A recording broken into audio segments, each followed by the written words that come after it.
நீங்கள் late 30s R early 40s இருந்தீங்கன்னா இதை கண்டிப்பாக கேளுங்க. நான் ஒரு குட்டி ஸ்டோரி சொல்கிறேன். ஒரு ஃபார்மர் இருந்தார். அவர் ஒரு கழுதையை வச்சு வளர்த்துட்டு இருந்தார். அந்த கழுதையை வச்சே நிறைய வேலை வாங்கி பெரிய பணக்காரர் ஆனார். ஸோ ஒரு பாயிண்டில் அவர் நல்ல பணம் வந்த உடனே இந்த கழுதைக்கு வேலை செய்ய முடியலை அப்படின்னோடனே அதை விட்டுட்டு 2 புது கழுதையை வாங்கிட்டு ஸோ அதை யூஸ் பண்ணி வேலை செஞ்சுட்டு இருந்தார். இந்த கழுதை ஓரமாக இருந்துட்டு இருந்துச்சு. திடீர்னு ஒரு நாள் அங்கேருந்து ஒரு பெரிய குழியில் இந்த பழைய கழுதை விழுந்துருச்சு. ஸோ அதை பார்த்த ஃபார்மர் என்ன பண்ணாருன்னா, இதை தூக்குறதுக்கு நிறைய செலவாகும், இதை வச்சுட்டு நமக்கு யூஸும் கிடையாது, நம்ம என்ன பண்ணலாம் அப்படின்னு யோசிச்சுட்டு சரி மண் போட்டு மூடிடலாம், சாவடிச்சிடலாம் அப்படின்னு சொல்லி டிசைட் பண்ணுறாரு. ஸோ அவர்கிட்ட வேலை செய்கிறவங்களை கூப்பிட்டு மண் போட சொல்கிறாரு. மண் போட அந்த கழுதை மேலே மண் விழ அந்த கழுதை என்ன பண்ணுதுன்னா அதை உதறி விட்டுட்டு அந்த மண் மேலே ஏற ஆரம்பிக்குது.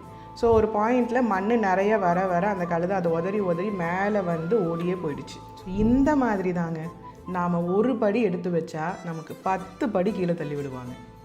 நாம் முயற்சி பண்ணி ஒரு விஷயம் எடுத்து பண்ணால் நம்ம கூட இருக்கிறவங்களே அதை முன்னேற விடாமல் பண்ணிவிடுவாங்க.